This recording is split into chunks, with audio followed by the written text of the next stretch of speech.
Hi boys! Today I'm going to teach you one of the first recipes that my dad taught me to make. This was his version of goulash.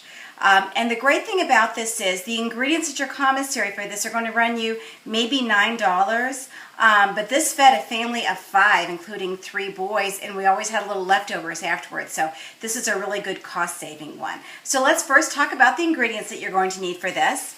You're going to need about 1.25 pounds of hamburger meat.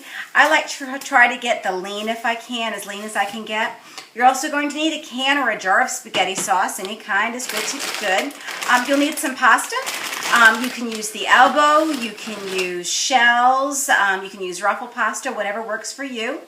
You're going to need a green pepper, a yellow onion, dab of oil, and then I like to have some shredded cheese to put on top, or you can use Parmesan. Now, I have the mozzarella and provolone, but you can use whatever kind of shredded cheese that you want for the top of this.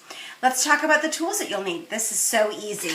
You're going to need a cutting board and a big cutting knife. You're going to need a great big pot to boil your pasta in, and you're going to need a skillet. That's it. So before we get started, what I want you to do is fill your big pot up about three-quarters of the way up.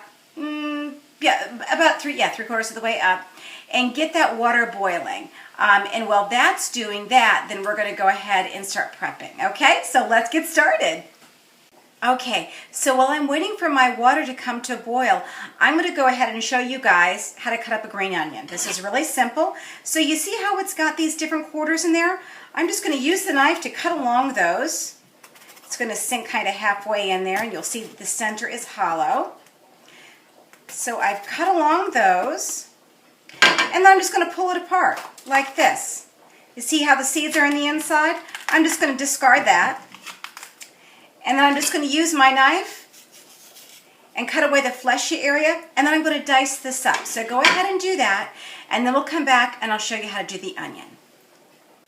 Now let's go over how to cut an onion. This is actually one of the first things that my dad taught me how to do in the kitchen, was how to cut up an onion. So what I'm going to do is I'm going to hold it like this, and I'm going to slice off the top and the bottom of the onion, just like that.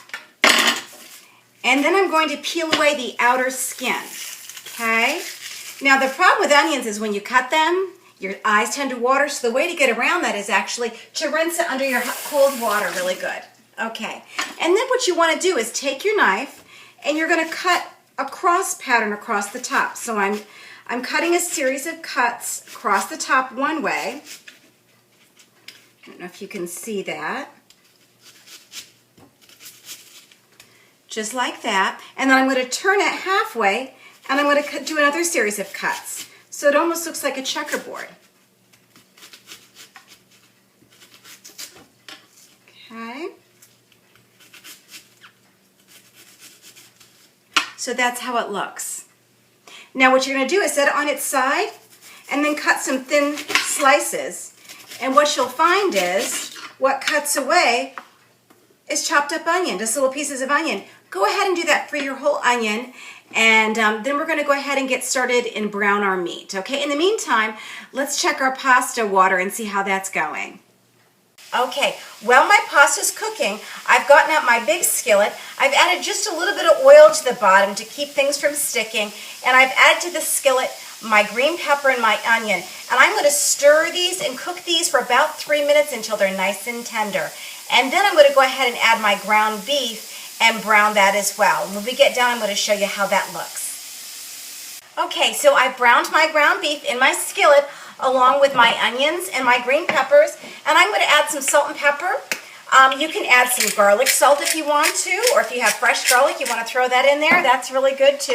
The good thing about this recipe is you can kind of make this your own, and whatever sounds good to you, throw it in there and see how it tastes. Now, if you have a lot of grease left in your pan from their hamburger meat, you might want to take a moment and just kind of go ahead and try to get some of that out of there, because you don't want this to be a really greasy dish. And now I'm going to add the spaghetti sauce. Now, when I was growing up, we canned all of our own tomatoes, so my dad would have used homemade canned tomatoes for this. I don't do that, so we have to use spaghetti sauce. So I'm going to stir this into the ground beef and the onions and the peppers, And I'm going to cook it on about 4 for 5 minutes, and I'm going to keep stirring it as I go along to make sure it doesn't stick to the bottom, and then we're ready for our final steps, okay? Now we're back with the pasta. Remember, along the way, we've kept stirring it every once in a while to make sure it's not sticking to the bottom of the pan. And then what I'm going to do is I've got my colander. I'm going to put it down in my sink, and very carefully pouring it away from me, I'm going to pour the contents of that pot into the colander. And I'm going to give it a good shake. Okay? And then after that, I'm going to put it back into the pan that doesn't have any water in it, and then I'm going to add the contents of my skillet and stir it together. I'm going to do that, and I'm going to come back and show you how it looks. So I've combined my pasta along with my sauce, and this is what I have. I'm going to go ahead and add some of my shredded cheese to the top. Again, you can use Parmesan, whatever kind of cheese you want. And if you want to, you can stick in the microwave for about 30 seconds and melt that in there. It'll taste really good. This is really great with garlic bread, or if you just want like French bread with butter, that's really good as well. Boys, I hope you enjoyed making this recipe, and I hope it's special to you because it's the first thing that my dad taught me how to make. I miss you guys. I hope you're having a great day. I love you. Bye.